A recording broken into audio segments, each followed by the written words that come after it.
네, 감사원이 오늘 발표를 했습니다. 산업은행, 자회사들 많이 있었잖아요. 손 놓고 있었다는 것이 감사원 결과입니다. 산업은행 과연 뭐라고 얘기할까요? 일단 이정은 차장과 함께 오늘 감사원 발표부터 하나씩 점검하겠습니다. 시주 볼까요?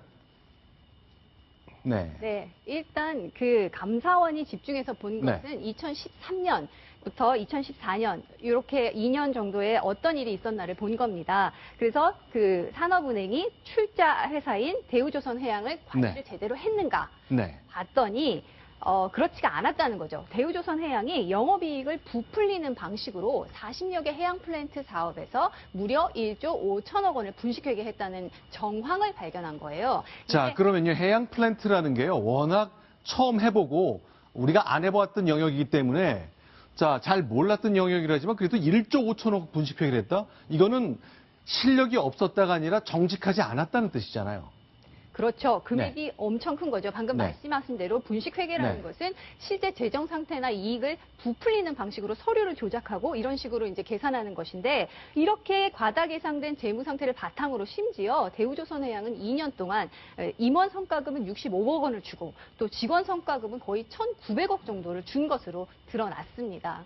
자, 또 하나요. 이렇게 위험한 사업 많으니까 일단 프로젝트를 따서 좋아할 일이 아니라 사전에 이게 돈이 되는 건지 사업하고 망하는 건지를 따지기 위해서 사전에 심의조사하라고 했는데 안 했다는 거죠. 그렇죠. 그러니까 이제 산업은행이 그 사전 수주 심의 기구라는 걸 설치하라 이렇게 요구를 한 거예요. 수주가 잘못된 부분은 없는지 부풀려진 부분은 없는지 이게 맞는 건지를 심의해야 되는데 그래 놓고도 실제 설치했는지는 보지를 않았던 겁니다. 그러다 보니까 2012년부터 한 3년 동안 사전 심의 없이 한 12건 정도의 해양 플랜트가 수주가 됐고요. 그게 이제 뭐 그 손해가 눈덩이처럼 불어나다 보니까 1조 3천억 원의 영업 손실이 나게 된 거죠. 자, 그러니까 잘 몰랐다 치고 그래도 일단 외형을 부풀렸고 그러다 보니 실력이 없어서 손해가 났고 그런데 이걸 다 드러내면 사장이 쫓겨나게 생겼으니까 잘 되고 있습니다. 거짓말했다는 얘기잖아요. 예, 분식회계를 했다는 건데 이 분식회계 분자의 한자가 뭐냐면 분장할 때 분자를 씁니다. 그러니까 회계가 화장을 했다는 거죠. 쌩얼이 아니라 속된 말로 화장빨이라는 겁니다. 그러니까 이익을 과다 계상하는 거죠. 즉 우리가 적자를 났거나 아니면 이익이 굉장히 작음에도 불구하고 회계 조작을 통해서 이익을 과다로 계상하는 겁니다. 그렇게 되면 채권자들 입장에서 봤을 때 금리는 내려갈 수밖에 없을 것이고요. 대출 금리가요. 또 주주의 어떤 투자를 유치할 수 있어서 주가가 올라가니까 여러 가지 회사로서는 많은 이득을 볼 수 있습니다. 그렇기 때문에 손실을 숨기고 이익을 과장하게 하기에는 분식회계 이것을 우리 법에서는 엄격하게 금지하고 있는데 대우조선이 대담하게도 이런 일을 시행을 했다는 것이죠. 그러니까 수천억 원이 실제로 적자가 났는데 숫자만 고쳐가지고 이익이 난 것처럼 보여놓고 그걸 가지고 성과급 파티를 했죠. 그렇습니다. 자, 임원들이 65억 원을 나눠 갔고요. 직원들은 1,984억 원을 나눠 가졌습니다. 자, 그런데 자, 이제 감사원 얘기한 거 보니까요. 그러니까 분식회계한 증거를 찾았다는 거거든요. 정부의 돈이 들어간 이 산업은행과 그 자회사 대우조선해양 관련해서는 매년 감사를 하는데 왜 문제가 된 지금에서 이런 횡령을 찾는 거죠? 그래서 조금 뒷북감사가 아니라는 비판이 제기될 수가 있는 것이죠.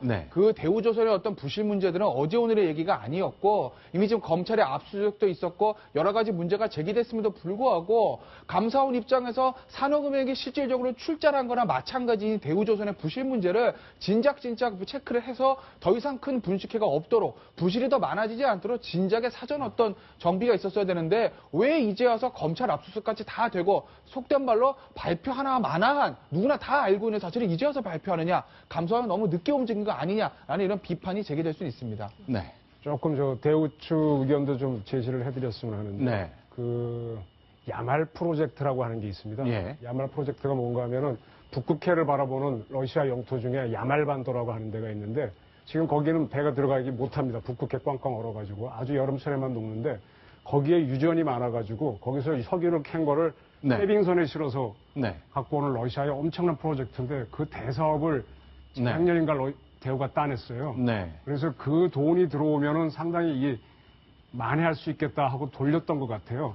그래서 야말 프로젝트는 세계적인 사업이고 이 유조선이 가면서 얼음을 깨는 게 어렵거든요. 그래서 배가 번쩍 들어가지고 얼음을 쾅 치고 가는 그런 방식으로 한번 개발했는데 그걸 하겠다 그랬는데 그것이 지금 세계적인 유가가 떨어지면서 잘 안 되고 하면서 동시에 다 무너져 내렸고요.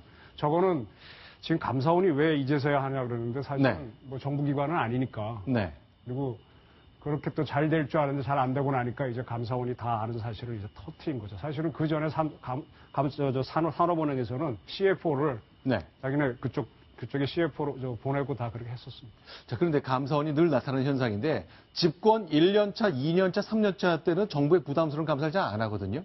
근데 4년차, 5년차만 되면 우연인지 과연 맥락이 있는 건지 모르겠는데 꼭 정부의 부담스러운 게 나온단 말이죠. 자, 예외가 없었던 것 같습니다. 자, 대우조선해양 정권이 힘이 세던 하늘을 더 향해 올라가던 1, 2, 3년 차에는 아무런 감사 결과를 찾지 못했다가 이제 문제가 되는 걸 찾았다는 것, 이 뼈아픈 지적, 감사원도 잘 들어야 될 것 같습니다. 그런데요. 자, 이건 무슨 얘기입니까? 차장 한 명이 180억 원을 횡령했다? 이게 가능한 일입니까? 어떤 일이죠? 네, 그러니까요. 이제 보면 이것도 뒤늦게 적발이 된 건데요. 네네. 2008년부터 작년 11월까지입니다. 네. 매우 오랜 기간 동안 네. 이 회사의 임 전 차장이라는 사람이 네. 비품 거래라든지 기술사 숙소의 임차 계약을 조작하는 방식으로 네. 무려 180억 원이나 횡령을 네. 했다는 거예요. 네. 네, 보면은 이제 예를 들어서 허위 거래 명세서 표 같은 경우도 무려 2,730회나 뭐 이런 식으로 만들어서 했는데 네. 문제는 그 동안 무슨 일이 일어나는지를 회사 측은 전혀 모르고 있었다는 거죠. 자, 일단 거제도에 본사가 있고 서울 중구에 이제 본사가 두 군데 있거든요. 그런데 이 임모 차장 이제 회사를 떠났지만 7년 넘도록 2,700번 넘게 가짜 영수증을 발견하면서 회사 돈 180억 원을 꺼냈었습니다. 현재 부산에 머물고 있다는데 어마어마하다면서요. 그렇습니다. 이 본인과 내연녀 명의로요. 각각 부동산 관리회사를 사서 해운대에 빌딩도 사고 저게 이제 해운대 멀리 보이는 그렇습니다. 모습이죠? 예, 해운대 시가 50억 상당의 빌딩도 매입했고요. 네. 부산의 또 명지동이라는 곳에 100억대 상당의 건물까지 구입했다고 합니다. 네. 사실은 이거를 회사 측을 회수하려고 보니까 네. 근저당이 또 잡혀 있어가지고 실질적으로 회수도 안 되는 상황을 하거든요. 네. 그리고 경찰 관계자들이 이 사람이 살고 있는 해운대 고급 이제 오피스텔을 들이닥쳤더니 네. 거기에 뭐 시가 10억 원 상당의 명품 가방, 귀금속, 시계, 각종 사치품들이 나왔고요. 네. 그리고 증권에서 6곳의 계좌를 개설하고 증권 투자가, 주식 투자까지 했다고 합니다. 네, 일단 거제도에서 근무하다가 결국 7년 넘도록 2,700장 넘는 가짜 영수증을 발행한 동안 뭔가 대우조선해양이 정상적으로 회계감 시스템이 작동하지 않다고 봐야 되거든요. 그렇습니다. 이 임모 차장이 8년 동안 이런 일을 할 동안 담당 임원이 3명이 바뀌었다고 하는데 그 임원 네. 누구도 이 사실을 눈치채지 못했다고 합니다. 네. 이게 어떻게 밝혀진 거냐면 네. 임모 차장이 이제 보직이 바뀌고 나서 네. 그 다음 후임자가 와서 보니까 네. 이상한데 비품 같은 거 산 게 없고 네. 이 정도로 우리가 실제로 거주하고 있는 근로자들 없는데 왜 이렇게 임대차 계약서가 많고 왜 이렇게 비품을 많이 산 걸로 돼 있지?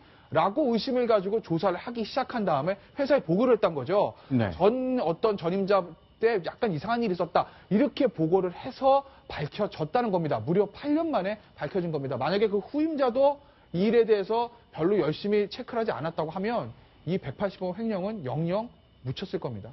자, 그런데 일단 회사는 정상적으로 작동하지 않았고 실력이 없었고 정직하지 못했습니다. 그 다음에 파업 계속 진행되는 국면이 있었습니다만 이제는 노조가 새롭게 파업도 결의했다면서요.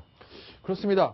네. 노조가 80%의 찬성으로 파업을 결의를 했는데 네. 당장 파업을 하겠다는 것은 아니고 네. 이런 채권단과 회사 측에 대한 협상 카드를 쓰겠다는 것이 현재 노조의 입장입니다.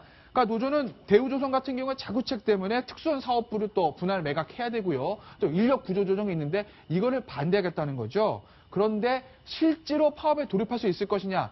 여기에 대해서는 실제로 파업을 돌입하지 못할 것이라는 어떤 의견이 더 우세한 상황입니다.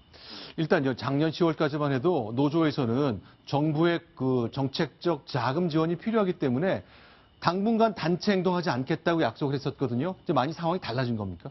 그렇습니다. 채권단은 지난해 10월 달에 4조 5천억 원의 경영자금을 지원을 했습니다. 그 조건이